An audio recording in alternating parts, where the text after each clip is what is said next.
You may not know the ins and outs of these two American agencies, but there is little doubt you haven't spent a significant amount of time enthralled by their actions, whether that is through the news media, documentary film, or regular old Hollywood films. Both are, to some extent, shrouded in mystery.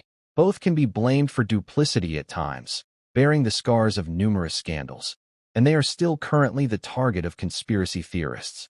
Whatever your view, this duo are both catalysts of excitement, intrigue, and apprehension.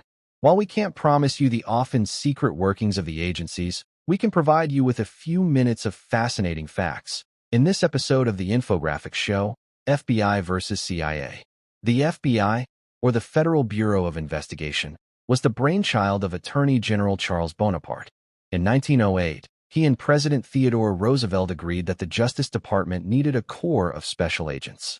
At the time, it had no name, and it said that the two men were not sure how to recruit agents.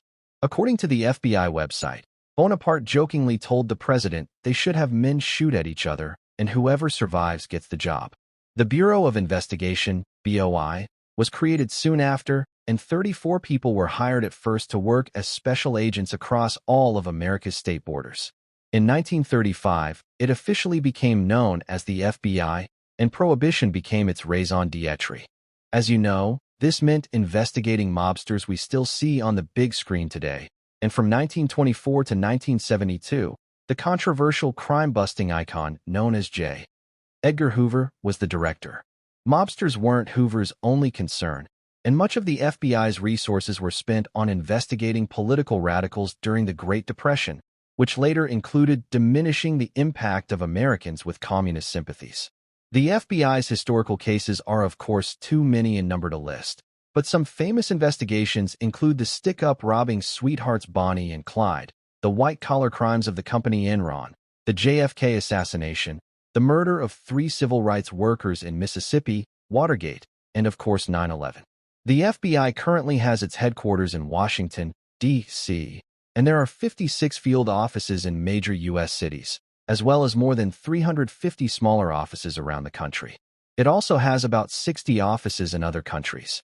It employs about 35,000 people in all, which as well as special agents include scientists, intelligence analysts, language specialists, and those with considerable IT acumen.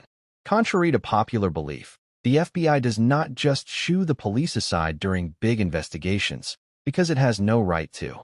State and local officers work with the FBI. The Central Intelligence Agency, or CIA, was an intelligence agency focused on national security and not domestic crimes, though the twain can sometimes overlap. The CIA's main concerns are terrorism, weapons of mass destruction, knowing what dangers or political upheavals are happening around the world. This could be called spying, and more recently cyber intelligence. It was created on July 26, 1947, when Harry S. Truman signed off on the National Security Act. One of the main impetuses to create such an agency was the attack on Pearl Harbor.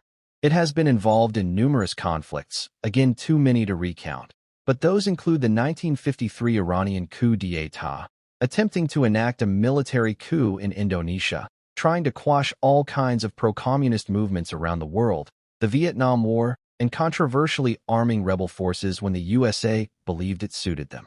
The CIA is an intelligence agency, but one that uses its brains and brawn to manipulate countries, governments, and factions outside of governments, in the interest of American national security.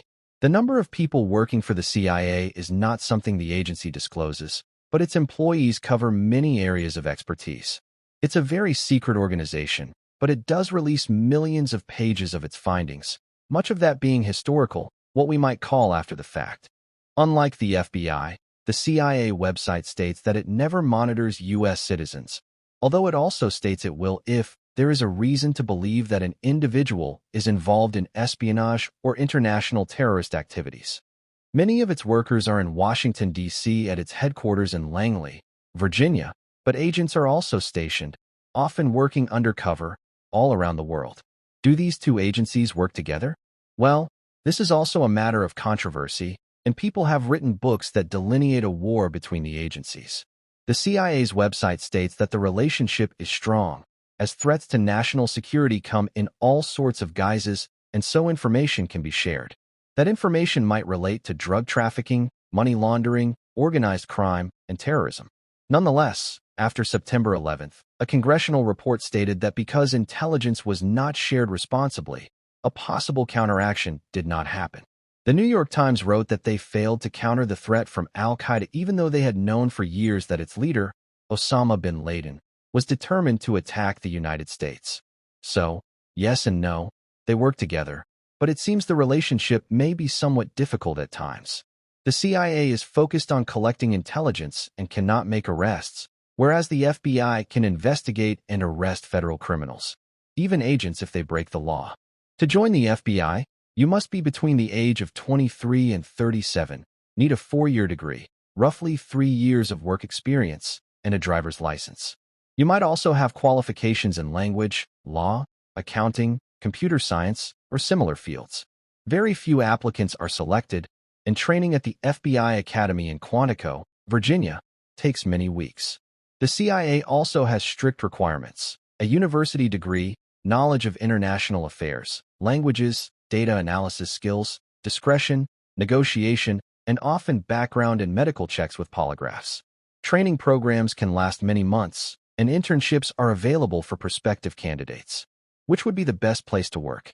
That depends on a lot of things, including whether you mind secrecy, risk, and being away from family. Some former agents say the stress is worth it. Others say it's a constant question.